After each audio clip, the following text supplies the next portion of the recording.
Okay, so we left off at 5.2, and we're just going to move on to 5.3.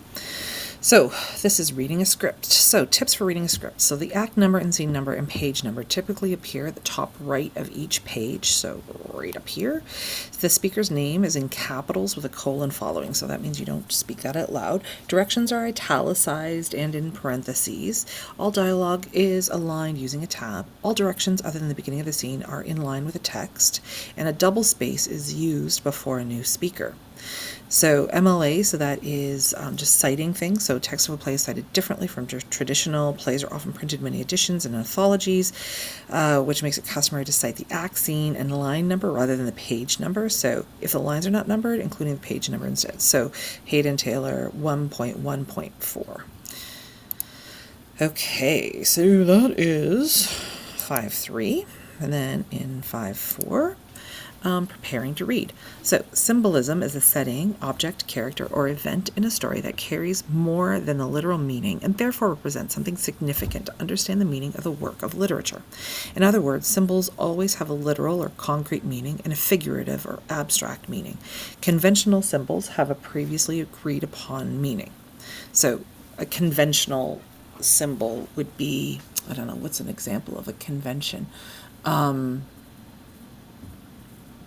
Yeah, we'll see when we come to it. Toronto at Dreamer's Rock opens with the main character Rusty climbing to the summit of the Dreamer's Rock. It's early in the text where Rusty is interrupted by a crow cawing nearby. The crow can be seen as a symbol in this text. The Ojibwe story of the crow can be used to help you better understand the significance and meaning of the crow and its place within the text. Please take your time to complete a close reading of the Ojibwe story of the crow and complete the following discussion questions. Okay, so when the Great Spirit was creating the flyers of creation, all the flyers had great purpose. The eagle was to be the people's messenger of prayers and thanks. The hawk, too, was a messenger of the people's needs and good medicine. The loon was a teacher of love and relationship, and Andek the crow, however, was without purpose. He had no special color, and the powerful wings of the eagle. So he flew around looking for purpose like many people today are doing. Andek visited Makwa the bear and asked him to teach him his ways. Makwa did, and eventually Andek got bored and unsatisfied with Makwa. For some reason, the ways of the bear didn't fit with him, so Andek went off and sought a new way and hopefully would find purpose. The beaver, the loon, the wolf, the coyote, the fish, all of creation he learned from, but still Andek gained no purpose or satisfaction with life. Then came the day where Andek heard Ajamo the squirrel crying in a hole of the oak. So he flew to Idiom and said, "Hi, Ajamo, what's your trouble? What troubles your heart today?" Ajidoma looked poorly and asked Andek, "I am sad and feeling drained about my life." Andek advised Ajimo to visit Makwa the bear for some medicine for his health and the turtle to find his heart. So both Andek and Ajidomo went to visit the bear and the turtle, and they were both great helpers to Ajidomo. The turtle travels slow and is paced in all matters of life, and he never misses a thing. Bear is a chief of the medicine ways, and he placed a great healing upon Ajidomo. At last Squirrel felt balanced and returned to his purpose with vigor and refreshed spirit. Andek flew around the bush, feeling great about what had happened. Then there was another cry in the woods.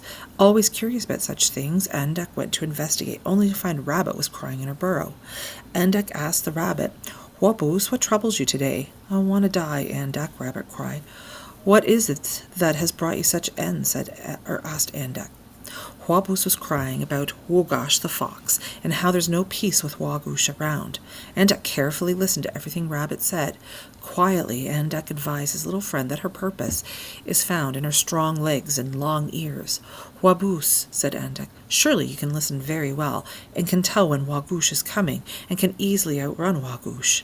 "Yes," Waboos thought to herself, "I can, and I will feel good about it too. Thank you, Andek." As time went on, as it does, the word traveled across the lands about the crow who was born without purpose, so he thought, but found good purpose in helping others to find or renew their purpose. From that day, Andek travels throughout the land, making friends with all creation by helping them find the right path. Andek is our traveling companion, always reminding us that work and dedication will show the way to the purpose we seek. We cannot find our purpose if we sit on the path. Crow teaches you that you must meet life head on and create good connections with those around you and work with a spirit of friendship. As Andek found out, you become your purpose by doing what feels good with good intention. Walk a good path and you will be guaranteed to find your life's purpose. Whew, good story. Andek the crow begins life without purpose. Explain what the crow does to find purpose in his life. What becomes the crow's purpose? How does the presence of the crow at the beginning of the text give us a clue as to what the Toronto at Dreamers Rock might be about? And how can you relate to the story of the crow?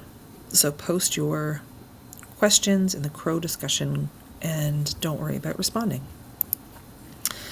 Okay, I will go on to the reading activities.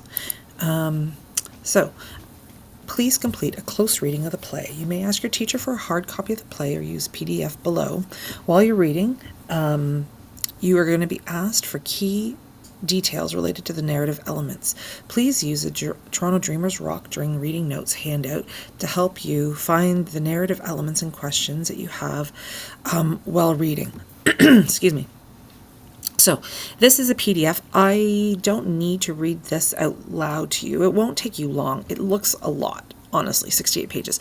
But you always have to remember that with plays, you're missing a lot of the margins and you have a lot of time where it's just kind of doing cast of characters and everything else.